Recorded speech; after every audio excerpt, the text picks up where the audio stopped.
جنابت کے مسائل. جنابت کہتے ہیں ناپاکی کی اس حالت کو جو احتلام اور جماع کی وجہ سے ہوتی ہے. احتلام کہتے ہیں ویٹ ڈریم کو، یعنی سوتے ہوئے جسم سے ڈسچارج کا ہونا. اس میں مسئلہ یہ ہے کہ عورت یا مرد کو احتلام ہو تو غسل واجب ہو جاتا ہے. اس کی وضاحت آگے آئے گی.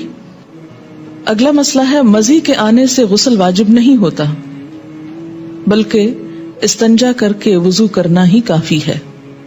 ان علی رضی اللہ عنہ قال كنت رجلا مذاء فكنت استحي ان اسأل النبي صلی اللہ علیہ وسلم لمكان ابنته فامرت المقداد بن الاسود رضی اللہ عنہ فسأله فقال يغسل ذکره ويتوضأ. رواہ مسلم. حضرت علی رضی اللہ تعالیٰ عنہ کہتے ہیں کہ مجھے مزی کی شکایت تھی. مزی ہوتا ہے عام حالات میں ویٹ ڈسچارج ہونا. میں نبی صلی اللہ علیہ وسلم سے مسئلہ دریافت کرنے میں شرم محسوس کرتا تھا کیونکہ آپ کی بیٹی میرے نکاح میں تھی. میں نے حضرت مقداد بن اسود رضی اللہ تعالیٰ عنہ سے درخواست کی کہ وہ رسول اللہ صلی اللہ علیہ وسلم سے مسئلہ دریافت کریں.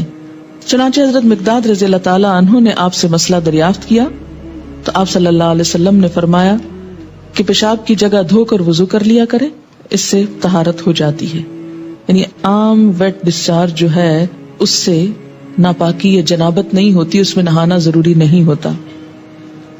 بیوی سے تعلق کرنے سے پہلے یہ دعا مانگنی چاہیے، یعنی جسمانی تعلق مراد ہے. ان ابن عباس رضی اللہ عنہما قال قال رسول اللہ صلی اللہ علیہ وسلم لو ان احدکم اذا اراد ان یأتی اہلہ قال بسم اللہ اللہم جنبنا الشیطان وجنب الشیطان ما رزقتنا فإنه إن يقدر بينهما ولد في ذلك لم يضره شيطان أبدا. متفق علیہ. حضرت عبداللہ بن عباس رضی اللہ عنہما سے روایت ہے کہ رسول اللہ صلی اللہ علیہ وسلم نے فرمایا جب کوئی آدمی اپنی بیوی سے جسمانی تعلق، فزیکل ریلیشن، سیکشل انٹرکورس کا ارادہ کرے تو اسے یہ دعا مانگنی چاہیے: ہم اللہ کے نام سے مدد چاہتے ہیں، یا اللہ ہمیں شیطان سے محفوظ رکھ، کیونکہ شیطان ایسے مواقع پر انسان پہ زیادہ حملہ آور ہوتا ہے، اور ہماری اس اولاد کو بھی شیطان سے محفوظ رکھ جو تو ہمیں عطا فرمائے. یہ دعا پڑھنے کے بعد والدین کو اللہ تعالیٰ جو اولاد دے گا وہ شیطان کے شر سے ہمیشہ محفوظ رہے گی. اسے بخاری اور مسلم نے روایت کیا ہے. دوبارہ فزیکل ریلیشن سے قبل وضو کرنا مستحب ہے. مستحب کا مطلب پسندیدہ ہے، فرض نہیں ہے. عن ابی سعید الخدری رضی اللہ عنہ قال قال رسول اللہ صلی اللہ علیہ وسلم اذا اتى احدكم اهله ثم اراد ان يعود فليتوضا. رواہ مسلم. حضرت ابو سعید خدری رضی اللہ تعالیٰ عنہ کہتے ہیں کہ رسول اللہ صلی اللہ علیہ وسلم نے فرمایا جب کوئی آدمی اپنی بیوی سے تعلق قائم کرے پھر دوبارہ کرنا چاہے تو پہلے وضو کرے. یعنی ایک دفعہ کے تعلق کے بعد ضروری نہیں کہ نہایا جائے، اگر اس کے کچھ عرصے بعد دوبارہ تعلق کی ضرورت ہو، مثلا یعنی ایک رات ہو سکتی ہے. اس کا مطلب یہ ہے کہ نہانا ضروری ہے کس کے لیے؟ نماز کے لیے، عبادت کے لیے، قرآن پڑھنے کے لیے.